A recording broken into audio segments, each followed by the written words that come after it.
Genesis Kapitulo 12. Tipan ng Diyos kay Abram.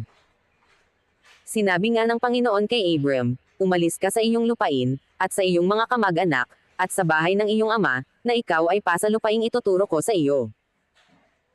At gagawin kitang isang malaking bansa, at ikaw ay aking pagpapalain, at padadakilain ko ang iyong pangalan, at ikaw ay maging isang kapalaran. At pagpapalain ko ang mga magpapala sa iyo, at susumpin ko ang mga susumpa sa iyo, at pagpapalain sa iyo ang lahat ng angkan sa lupa.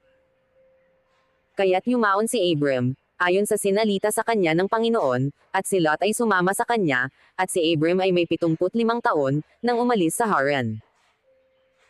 Isinama ni Abram si Sarai na kanyang asawa, at si Lot na anak ng kanyang kapatid, at ang lahat ng pag-aaring kanilang natipon at ang mga taong kanilang nakuha sa Haran, at nagsialis upang pasalupain ng Canaan, at dumating sa lupain ng Canaan. At naglakbay sa lupain si Abram hanggang sa dako ng Sikhem, hanggang sa punong ensina ng Mor, at nooy nasa lupain yaon ang Kananiyo. At napakita ang Panginoon kay Abram, at nagsabi, sa iyong lahi ay ibibigay ko ang lupaing ito, at siya'y nagtayo roon ng isang dambana sa Panginoon na napakita sa kanya. At mula roon ay lumipat siya sa bundok na nasa silanganan ng Bethel, at doon niya itinayo ang kanyang tolda, na nasa kalunuran ang Bethel, at nasa silanganan ang Hai, at siya'y nagtayo roon ng dambana sa Panginoon, at sinambitla ang pangalan ng Panginoon. At si Abram ay naglakbay na nagtuloy sa dakong timugan. At nagkagutom sa lupaing yaon, at bumaba si Abram na nasok sa Ehipto, upang manirahan doon, sapagkat mahigpit ang kagutom sa lupain.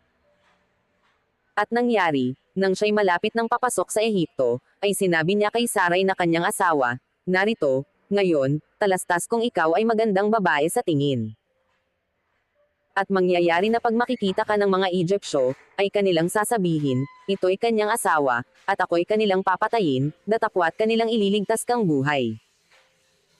Isinasamo ko sa iyo, na sabihin mong ikaw ay aking kapatid, upang ako'y mapabuti dahil sa iyo, at upang ang kaluluwa ko'y mabuhay dahil sa iyo. At nangyari, nang pumasok si Abram sa Ehipto, nakita ng mga Egyptyo, na ang babae ay napakaganda. At nakita siya ng mga prinsipe ni Faraon, at kanilang pinuri siya kay Faraon, at dinala ang babae sa bahay ni Faraon. At pinagpakitaan nito ng magandang loob si Abram dahil sa kanya, at nagkaroon si Abram ng mga tupa, at ng mga baka, at ng mga asno, at ng mga aliping lalaki at mga alilang babae, at ng mga asna, at ng mga kamelyo. At sinalot ng Panginoon si Faraon at ang kanyang sangbahayan, ng malaking pagsalot dahil kay Sarai na asawa ni Abram. At tinawag ni Faraon si Abram, at sinabi, ano itong ginawa mo sa akin? Bakit hindi mo ipinahayag sa akin na siya'y iyong asawa? Bakit sinabi mong siya'y aking kapatid? Na ano pat siya'y aking kinuha upang maging asawa, ngayon ngay nariyan ang iyong asawa, siya'y kunin mo at yumaon ka. At nagbilin si Faraon sa mga tao tungkol sa kanya, at siya'y kanilang inihatid sa daan, at ang kanyang asawa, at ang lahat ng kanyang pag-aari.